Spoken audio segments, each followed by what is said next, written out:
거룩한 주일 하나님께서 주시는 말씀은 디모데전서 2장입니다. 디모데전서 2장 1절로 4절입니다.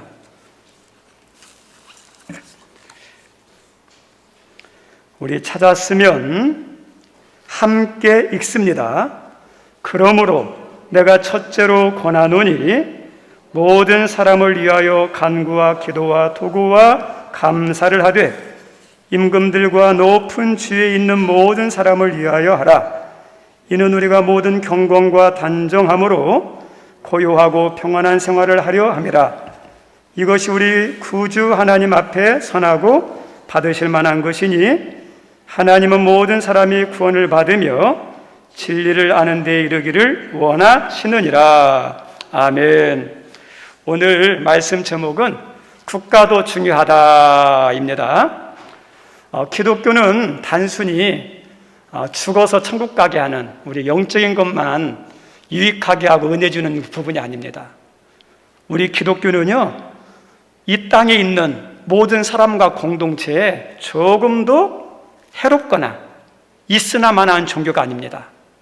기독교는 오히려 모든 사람과 공동체에도 크게 도움이 되는 것이 우리 기독교입니다. 왜냐하면 우리가 믿는, 우리가 섬기는 우리 하나님, 예수님 한번 생각해 보십시오. 그분들은 어떠냐면 죽이는 분이 아니라 살리시는 분이에요. 무너뜨리는 분이 아니라 세우시는 분이에요. 잘못되게 하는 분이 아니라 잘되게 하시는 분이에요. 그 예수님을 믿는, 그 하나님을 믿는 성도는 그런 하나님의 속성처럼, 예수님의 속성처럼 살리는 자로, 세우는 자로, 도움이 되는 자입니다. 그래서 우리 믿는 사람들은 직장이 있다. 그러면 그 직장에 평생 직장이면 감사하지만 평생 직장이 아닐지라도 내가 나올 때까지는 거기에 도움이 돼야 돼요. 플러스가 돼야 돼요.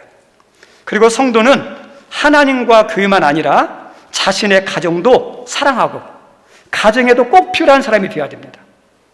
그 성도 때문에 가정이 흔들리면 안 되고 가정이 더 아름답게 세워져야 됩니다. 가정을 무너뜨리고 잘못되게 하는 것은 하나님이 원하는 신앙이 아닙니다. 우리 이단들의 신앙을 보십시오. 이단들은 자신의 신앙을 위해서 직장도 버리고 가족도 버리고 부모님도 버립니다. 그건 잘못된 신앙이에요. 이단의 특징이 그래요. 그런데 하나님을 참으로 믿는 진정한 성도는 절대로 부모님과 가족을 포기하지 않습니다. 끝까지 믿음으로 잘 섬깁니다. 여기 우리 성도님들 진짜 믿음 있으세요? 부모님들, 가족들 끝까지 잘 섬기셔야 돼요. 그게 하나님이 우리에게 주신 믿음의 속성이에요. 그리고 가정이 흔들린다, 잘못된다, 포기하지 않고 하나님, 우리 가정 잘 세우셔서 믿음의 가정, 축복의 가정 되게 해주십시오. 가정을 위해서요, 끝까지 포기하지 않고 가정이 잘 되도록. 그리고 가족 가운데 아직도 예수 믿지 않는 영혼들이 있다면 그분들 어떻게 합니까? 진짜 믿음의 사람은 끝까지 포기하지 않고 하나님, 우리 부모님, 우리 가족들 꼭 구원해 주십시오.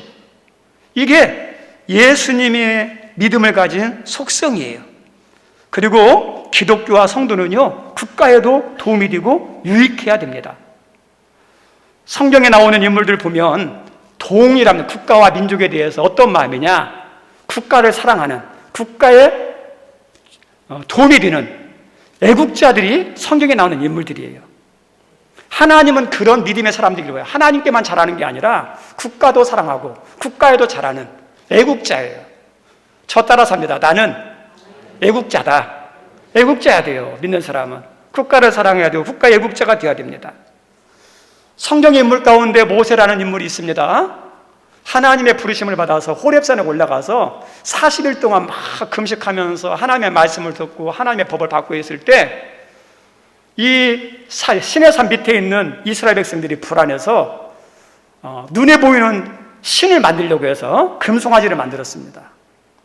하나님께서 진노해서 그들을 다 진멸하려고 그럴 때 이 모세가 하나님의 분노한 진노의 심판 한가운데 서가지고 가로막고 하나님 용서해 달라고, 이 사람들의 죄를 용서해 달라고, 그리고 만약에 이들을 친다면 하나님의 책에서 내 이름을 빼달라고. 우리가 잘 알고 있는 에스더라는 사람이 있죠. 하만이라는 악한 사람의 모함에 빠져가지고 유대인들이 다 멸절될 위기에 처했을 때 왕으로 있어서 자기는 편할지 모르지만 혼자 살려고 하지 않았습니다.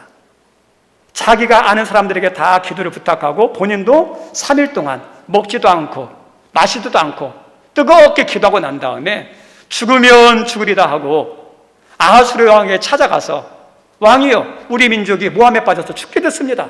좀 살려주십시오. 목숨을 걸고 어떠냐면 자기 동족을 살리기 위해서 했던 사람이 에스더입니다. 바울이라는 위대한 사도도 이방인의 사도로 부름받았지만 이방 지역에 가서 복음을 증거할 때 이방인에만 복음을 전하지 않았어요. 그 지역에 가면 반드시 제일 먼저 들린 곳이 회당이었어요. 왜냐하면 그 회당에는 그 지역에 유대인들이 자주 모이는 곳이거든요. 그 유대인들, 자기 동족, 자기를 핍박하고 죽이려고 했던 그 동족이지만 그 동족을 사랑해서 그 동족을 구원하려고 회당에 들어가서 복음을 전했습니다. 로마서 9장에는 자기 속에 감당할 수 없는 큰 근심이 있다고 그럽니다. 그리고 성령이 증인이라 말씀했는데 그 큰 근심이 뭐냐면 동족의 구원 때문에 그래요. 그래서 혈육 곧 고륙 친척의 구원을 위해서는 내가 그리스도에게 끊어져도 괜찮다 할 만큼, 성경의 인물들 보면 국가와 무관한, 민족과 무관한 자가 아니라 진정한 믿음의 사람은 국가와 민족과 연결되어 있어요. 그리고 잘 되도록 하기 원하는 국가를 사랑하는 국가의 애국자들입니다. 우리 초기의 믿음의 선배인 기독교인들도 마찬가지로 조국을 정말 사랑했던 애국자들이었습니다. 내일이면 8.15 광복절 77주년이 돼요. 일제 침략으로 나라가 위기에 처했을 때 성도들은 교회와 가정에만 충실하지 않았어요. 성도들은 국가 독립을 위해서도 앞장서서 수고했던 사람들이 기독교인들입니다. 이것에 대한 주장은 교회 주장이 아니라 역사 자료에도 나오는 팩트들이에요. 이만열 교수님이라는 분의 책에 보면 독립선언문 민족대표 33인 중에 16명이 기독교인, 그리고 당시 기독교인 비율이 1.5%밖에 안 돼요. 근데 독립운동에 힘쓴 사람들의 비율은요 20%를 감당할 만큼 적은 기독교인들이 독립운동에 대해서 엄청나게 앞장섰습니다. 3.1운동 할 때도, 평화시운동 할 때도 그 시위에 이 몸에 흐르는 혈관처럼 이 독립운동에 잘 될 수 있도록 그 역할을 감당한 것이 교회와 성도들입니다. 우리 군산도 마찬가지고, 저기 충남 쪽인가 가면 그 제합리교 있죠. 많은 교회들이 그 3.1 평화운동에 있어서 앞장섰던, 일제 사람들이 제일 많이 탄압한 데가 어딘지 아십니까? 교회와 성도예요. 왜 탄압하고 왜 핍박했을까요? 눈의 가시처럼 방해가 되니까, 기독교인들이 문제가 되니까. 그래서 교회와 성도를 엄청나게 핍박했습니다. 우리 독립운동가 이회영이라는 분 잘 아실 것입니다. 이분은 오성과 한음 이야기 잘 아시죠? 오성에 해당되는 백사 이항복 집안의 가문이에요. 명가문이죠. 근데 이분이 서울 상동교회 다니면서 세례를 받고 신앙생활을 했는데 한혈압방을 통해서 나라가 없어진 거예요. 그래서 이 사람이 뭐냐, 국가가 망했는데 가문이 무슨 소용이냐. 우리 선생님들 가문이 뭐가 필요합니까? 국가가 망했는데. 그래서 가문이 무슨 소용이 있느냐. 그래서 형제들이 이야기해서 그 서울에 있는 모든 전답을 다 팝니다. 그리고 그것을 돈을 가지고, 그리고 6형제에 속한 60명의 대가족이 독립운동을 하기 위해서 만주로 가요. 만주에 가서 이렇게 독립운동을 하기 위해서는 힘이 있어야겠구나. 그래서 힘을 키우려면 상원학교를 세우겠다. 그래서 신흥 무관학교를 세웁니다. 독립운동의 산실인 신흥무관학교를 세우고 여기에 들어온 학생들, 독립투사들, 그 다음에 지도자 양성하기 위해서 온 학생들 3,000명으로 생활비를 주면서 훈련을 시켜요. 그래서 여기에서 중요한 역할도 하고 여기에서 배출된 사람들이 독립운동에도 혁혁한 공을 세우기도 합니다. 이렇게 열심히 독립운동하다가 일본 순경에 잡혀서 여순 감옥에서 고문을 못 이기고 이게 죽습니다. 순국합니다. 근데 이 6형제 가운데 5형제가 전부 다 만주에서 독립운동하다가 죽어요. 딱 한 사람 막내 이시영이라는 분만 살아서 우리나라에 와서 부통령이 됩니다. 믿음의 사람들이요 그냥 자기만 편하게 살 수 있었지만 편하게 산 게 아니에요. 국가와 민족과 백성을 생각하니까 가만히 있을 수가 없는 거예요. 우리 조선의 간디라고 명칭을 받았던 우리 고당 조만식 선생님이 있습니다. 주기철 목사님이 섬겼던 평양 산정원교회 수석 장로님이었습니다. 자기의 제자 주기철 목사님을 목회할 때 겸손하게 섬겨서 목회를 잘하도록 했던 그 주기철 목사님이 이승훈 선생님이 세웠던 오산학교에 교사로 들어가고 그 학교에 교장이 돼요. 그래서 후학 양성, 인재 양성을 위해서 열심히 가르치는 것을 하다가 1919년 3.1운동이 일어나니까 자기 고향 평안남도 강서군에 가서 독립운동 시위에 앞장서서 열심히 했어요. 그리고 개화된 근대 지식인층과 대지주주 중심으로서 물자 아껴쓰기, 그 다음에 우리 산업 경제 육성에서, 왜냐하면 나라가 살아야 튼튼하다, 문제가 안 생긴다 해서 그런 운동, 물산 장려 운동을 했는데 이때 주도적인 역할을 한 사람이 조만식 장로님이에요. 한마디로 기독교와 성도는 국가가 위기에 처했을 때 국가를 위해서 모른 척하지 않고 국가를 위해서 많은 대가를 치르면서 힘썼던 사람들이 성도들이었습니다. 우리 성도님들, 이것은 지금도 마찬가지예요. 기독교인을 비롯한 수많은 그런 애국지사들, 독립운동가들, 우리 국민들의 희생을 통해서 77년 전에 해방이 되었죠. 얼마나 감사한 일이에요. 그런데 이런 비극이 다시는 일어나면 안 돼요. 그래서 중요한 게 뭐냐면 국가가 망하고 난 다음에 독립운동하는 것보다 더 좋은 게 뭐냐, 국가가 위기가 오지 않도록, 국가가 망하지 않도록 사전에 미리 잘하는 게 더 중요해요. 문제 터지고 하는 것보다 문제가 안 터지게 하는 것. 어떤 목사님이 이런 말씀했어요. 성도를 보면 두 가지 신앙이라고. 정비형 신앙이 있고 그 다음에 수리형 인생이 있다, 이렇게 이야기를 하더라고요. 근데 들어보니까 일리가 있어요. 수리형 인생은 평상시에는 관리를 잘 안 해요. 자동차 관리를 않고 자기가 원하는 대로 무조건 차만 타고 다녀요.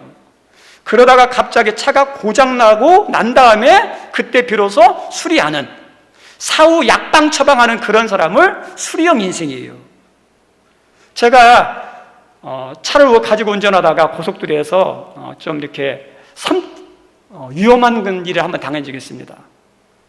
호남 고속도로에서 이렇게 쭉 내려오다가 논산 휴게소 가까이 왔을 때 2차선을 달리는데 갑자기 속도가 100km에서 20, 30km 뚝 떨어지는 거예요.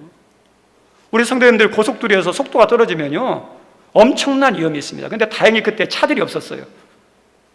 그래서 20km 정도밖에 안 되니까 설서설해가지고 갓길에 주차해서 나중에 정비하는 데에 이렇게 차량을 입구에서 보니까 엔진이 깨진 거예요. 그래서 엔진 불량 때문에 그랬는데, 만약에 우리들이 미리미리 정비하지 않고 그런 문제가 생겼다면 끔찍한 일이잖아요. 내리막길을 달리는데 브레이크 같은 것을 이렇게 사전에 정비를 안 해서 내리막길에서 브레이크 고장나 보세요. 생명 장담하지 못해요. 그래서 이 뒷북치는 듯한 수령 인생은요, 문제가 발생하면 크게 발생하고 위험하고, 그리고 오히려 경비도 더 많이 들어가요. 반면에 정병 인생은요, 평상시 미리 관리를 잘하고 점검해서 차를 이용하는 사람이에요. 고장도 잘 안 나요. 위험도 별로 없어요. 그래서 정병 인생이 수령 인생보다 더 지혜로운 사람입니다. 신앙도 마찬가지로 정병 신앙이 있고 수령 신앙이 있어요. 문제가 어려움이 힘든 일이 생겼을 때 그때 믿음의 정신을 딱 차려요. 아, 내가 믿음의 사람 이렇게 하면 안 되지. 믿음 생활에 정신을 차리고 믿음 생활하고, 문제가 생겨서 그때라도 기도하는 거, 이것도 감사한 거예요. 그런 일 당했음에도 불구하고 믿음의 정신을 못 차리고 기도하지 않는 분들도 있거든요. 수리형 인생도 그래도 감사한 거예요. 근데 수리형 인생보다 더 좋은 신앙은 어떤 신앙일까요? 미리미리 평상시에 신앙생활 잘하는, 미리미리 기도하는. 그러면, 그렇게 하면 어떠냐면 문제 생길 것도 문제가 안 나고, 문제가 생기더라도 이겨낼 수 있고, 그래서 어떠냐, 피해도 최소화할 수 있는 것이 정병 인생이에요. 우리 귀한 성인들, 여러분의 믿음이 정병 신앙이 되기를 바랍니다. 정비가 얼마나 중요한지 몰라요. 국가도 마찬가지입니다. 문제가 발생해서 하는 것보다 미리미리 국가에 문제가 발생하지 않도록 하는 것이 더 지혜로워요. 그래서 오늘 말씀에는 국가를 위해서 미리 기도하라는 거예요. 기도. 이 기도에 대해서 우리가 듣게 보면 너무 현실 도피적이고 소극적이고 무기력하다고 생각할지 모르겠지만 아닙니다. 오늘 읽었던 말씀으로 다시 한번 돌아갈게요. 우리 읽었던 말씀 1절 한번 보겠습니다. 1절 같이 읽습니다. 그러므로 내가 첫째로 권하노니, 그죠? 첫째로 권한다 그랬죠. 여기서 첫째는 논리상 첫 번째 순서를 말하는 게 아니라 중요성을 말하는 거예요. 교회가 각종 하는 일들 가운데 가장 중요하고 가장 우선순위가 뭐냐? 기도라는 거예요. 우선순위, 중요한 거, 순서상이 아니에요. 중요한 거예요. 그래서 성도는 무엇을 하든지 뭐부터 하는 거냐? 기도부터 하는 거예요. 식사 전에도 기도하는 거, 운전하기 전에도 기도하는 거, 찬양 인도하기 전에도 기도하고, 말씀을 증거하기 전에도 기도하고. 여러분 안내하는 분 있습니까? 기도하고 안내하는 거. 그 다음에 봉사하는 분 있습니까? 기도하고 봉사하고. 근데 이 기도가 먼저고 이 기도가 중요하다고 하는 것이 저의 말이나 제 생각이 아니에요. 누구 어떤 지도자의 말이나 생각이 아니에요. 이것은 하나님의 생각이고 하나님의 말씀이, 하나님께서 말씀했잖아요. 첫째다 그러잖아요. 하나님께서 친히 말씀하셨어요. 하나님 볼 때 이 기도가 우선이고 중요하다는 거예요. 그러면 하나님이 첫째가 돼야 된다, 중요하다 그러면 어때야 돼요? 그렇게 받아들여야죠. 그렇게 따라야죠. 그리고 본문은 기도의 중요성을 이야기하면서 기도에 대한 상세한 말씀을 하고 있습니다. 우리 1절 말씀에 보면 기도하는데 간구, 기도, 그 다음에 도구, 감사가 나와요. 여기 구글에서 아는 분도 있지만 이게 뭔가 해서 잘 모르는 분도 있을 수 있지만 좀 더 설명하면 간구는 개인의 공동체에 긴급한 문제, 중요한 문제가 생겼을 때 하나님께 가서 간곡하게 기도하는, 도와주세요 하는 것이 간구예요. 마태복음 5장에 보면 한 백부장이 자기의 하인이 병이 들었어요.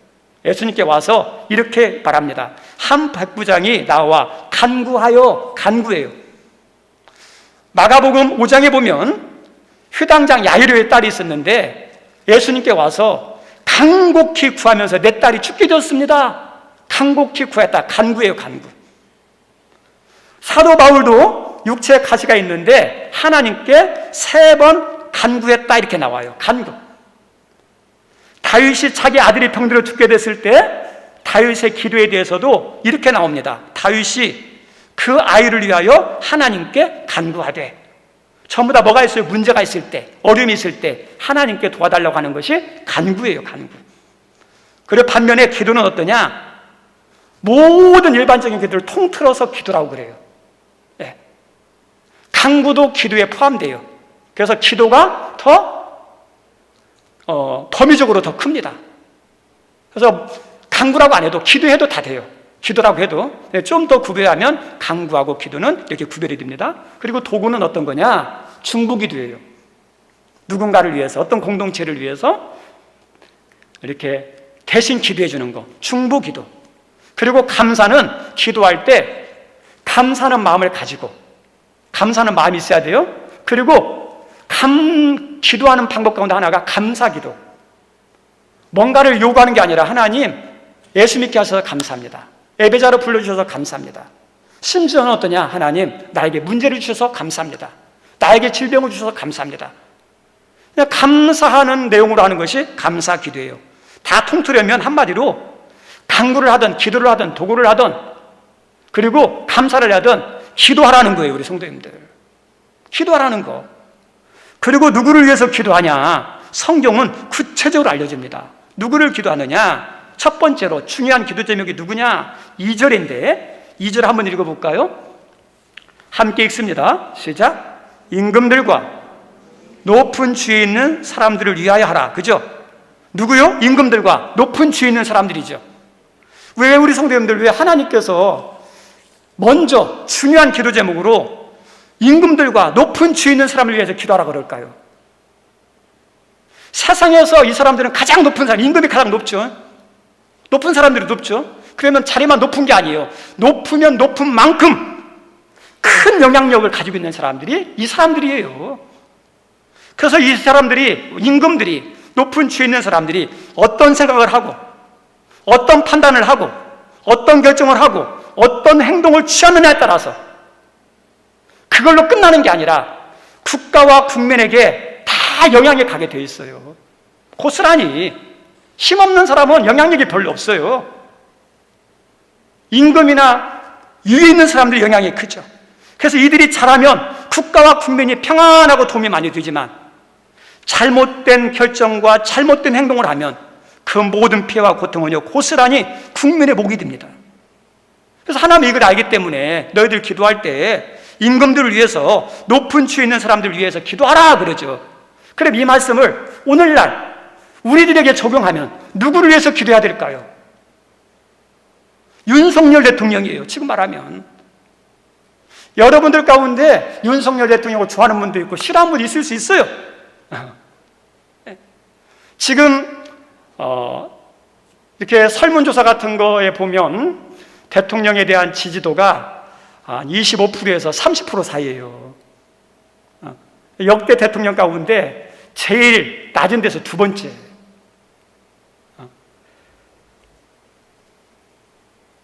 그러면 이 비율대로 하면 이 자리에 참석한 우리 성도들 가운데서도 70% 정도는 윤석열 대통령에 대해서 지금 별로 안 좋아하는 수 있어요. 이 비율대로 하면. 그럼 우리 성도님들, 우리가 지지하지 않으면, 내가 좋아하지 않으면 기도하지 말라는 겁니까? 아니에요.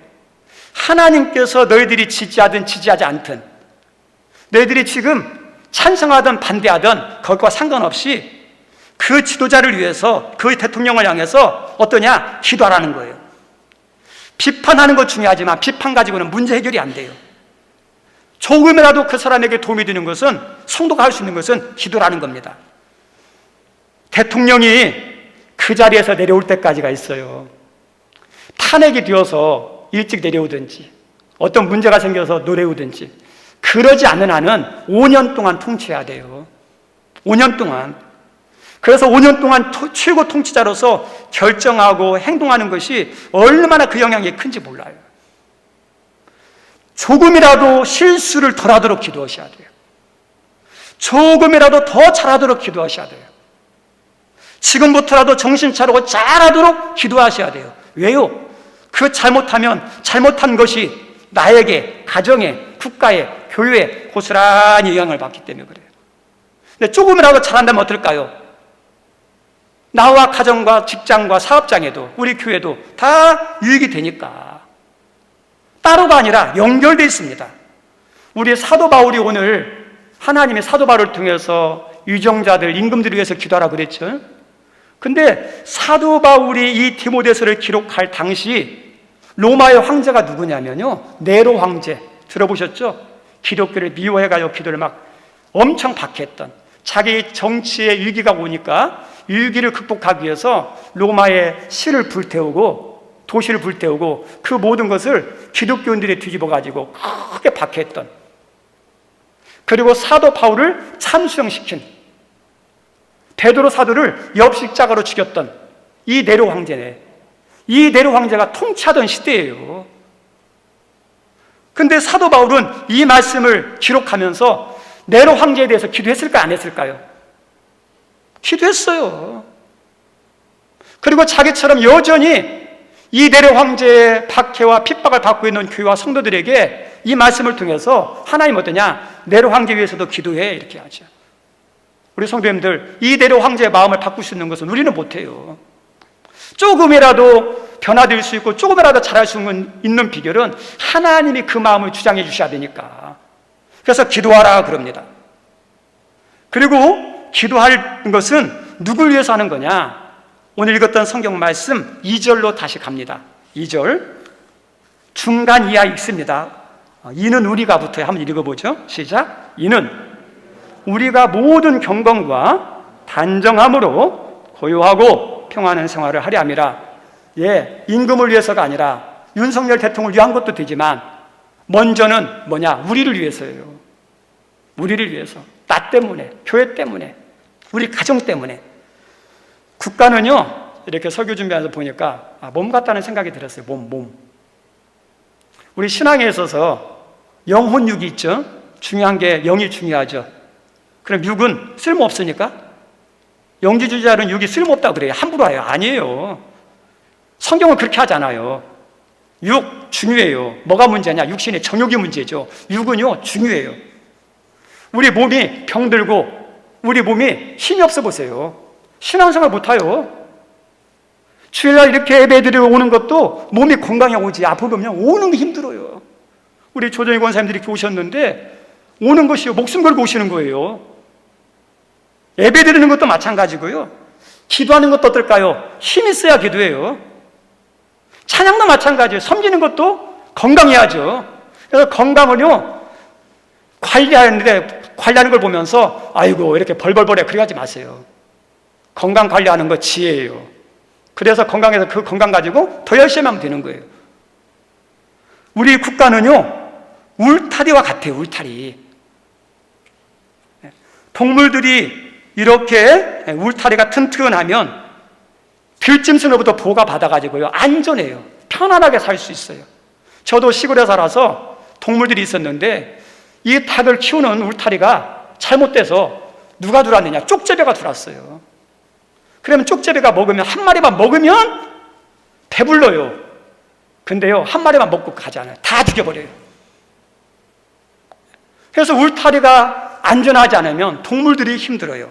근데 반면에 울타리가 튼튼하면 그 안에 있는 우리에 있는 동물들이 안전합니다. 보호해요. 보호요.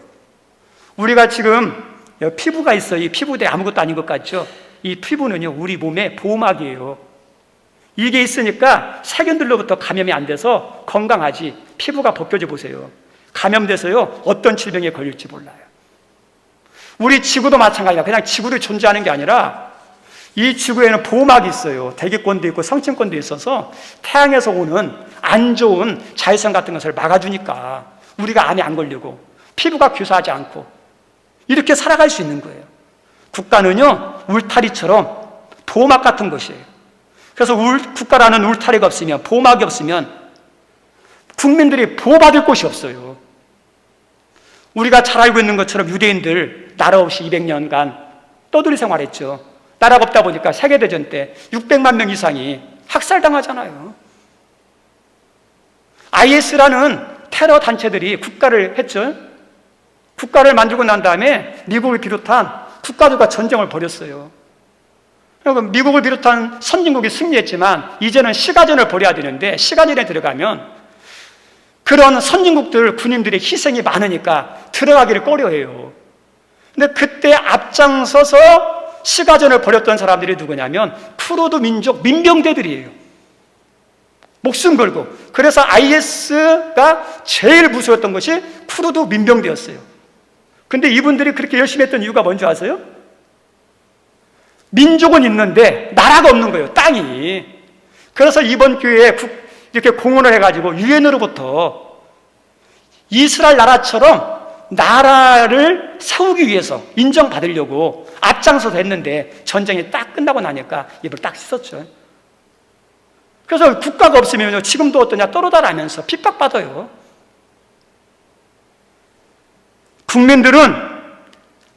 국민들이 평안하고 안정된 삶, 고유한 삶을 살기 위해서는 국가가 힘이 있어야 되고요. 통치자들이 잘해야 돼요. 교회와 성도들의 신앙생활도 마찬가지예요. 나는 신앙생활만 열심히 할 거야가 아니에요. 신앙생활 잘하기 위해서는 국가도 안정되고 국가도 평안해야 돼요. 오늘 읽었던 말씀에 뭐냐면 경건한 생활이죠. 신앙이죠.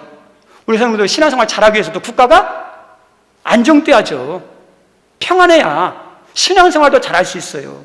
우리 일제 때 일본 사람들이 교회 못 다니도록 예수 믿는 사람들을 얼마나 박해했습니까? 순교당한 사람 많아요.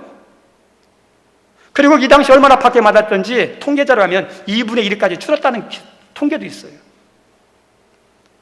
그리고 6.25 전쟁 때 북한에서 예수 믿는 목사님들과 장로님들과 많은 성도들이 남한으로 이렇게 다 피신했습니다.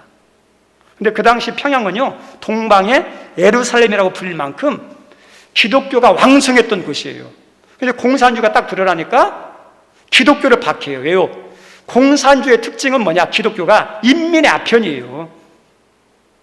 자기 통치의 방해거리가 되니까 기독교를 박해하는 거예요. 거기서 신앙생활 못해요.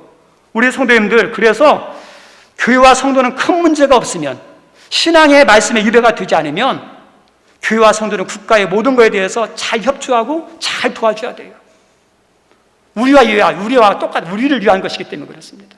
하나님께서 국가를 위해서 기도하라는 것이 그 말씀이에요. 그리고 하나님이 또 한 가지 말씀하시는데 3절 말씀에 이렇게 말씀합니다. 3절 한번 읽어볼까요? 시작. 이것이 우리 구주 하나님 앞에, 그죠? 이것이에요. 국가를 위해서 간구하고 기도하고 도구하고 감사하는 것이 받으실 만하다는데, 이 뜻은 뭐냐면 기쁘게 받아들인다예요. 하나님이 기뻐한다는 건 하나님 뜻에 맞는 거죠. 국가를 위해서 기도하는 건 하나님 기뻐하는 거니까, 하나님 기뻐하고 말씀하셨으니까 따르야죠. 말씀 마치고자 합니다. 우리 성도님들은 코스모폴리탄입니다. 코스모폴리탄이라는 것은 전 세계적인, 전 우주적인 의미예요. 세계를 품은 사람이에요. 세계에 내가 있지만 나 안에 같이 있으면 안 돼요. 내가 가정에 있지만 가정에 같이 있으면 안 돼요. 내가 하늘문교에 있지만 하늘문교에만 같이 있으면 안 돼요. 믿는 사람은 우리 국가만 같이 있으면 안 돼요. 믿는 사람은요, 때로는요, 나를 뛰어넘고 가정을 뛰어넘고 우리 하늘문교를 뛰어넘고 국가를 뛰어넘어요. 하나님 뜻을 위해서, 하나님의 나라를 위해서는요. 그래서 이 바울 사도도 어떠냐? 전 세계를 품은 복음 선교사였어요. 네, 전 세계를. 그럼에도 불구하고 기독교인은 어떠냐면 자기 자신에 대해서 사랑해야 돼요. 그래도 자기 가정을 사랑해야 되고 교회를 사랑해야 되고 국가를 사랑해야 됩니다. 그리고 사랑할 뿐만 아니라 잘 되도록 힘써야 됩니다. 여러분들이 가정이 잘 되도록 힘써야 돼요. 교회가 잘 되도록 힘써야 돼요. 국가가 잘 되도록 힘써야 돼요. 근데 국가를 사랑하고 잘 되게 하는 방법들이 많이 있습니다. 여러분들이 직장 생활을 잘하는 것, 세금을 잘 내는 것, 국가 정책에 잘 협조하는 것, 시국이 어수선하고 잘못되어 갈 때 건전한 태모를 하는 것, 시국선을 낭독하는 것, 이런 것들도 국가를 사랑하고 국가를 위하는, 잘 되게 하는 방법이기도 해요. 그런데 이 모든 것들은요, 세상 사람들도 다 해요. 그런데 기도는요, 세상 사람들이 하는 게 아니에요. 오직 교회만 할 수 있어요. 성도만 할 수 있어요. 우리 성도님들, 여러분들이 생각하는 기도는 어떤 것이죠? 하나님께서 우리들에게 기도하라 그랬는데 하나님께서 말씀하신 기도가 대체 뭐길래 하나님 왜 기도하라 그럴까요? 하나님께서 기도하라 그랬는데 여러분은 기도에 대한 어떤 생각을 가지고 있습니까?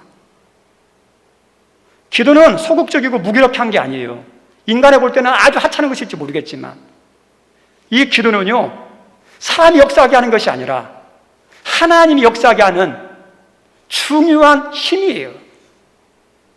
여러분의 자녀 잘 되는 거, 여러분의 힘도 필요하고 자녀도 열심히도 하지만 진짜 자녀가 잘 되기 위해서는 뭐냐? 하나님이 도와주셔야 돼요. 여러분의 가정도 마찬가지예요. 우리 하늘문 교회도 마찬가지예요. 근데 하나님이 은혜 주시고 도와주시는 게 뭘까요? 믿음의 기도가 중요해요.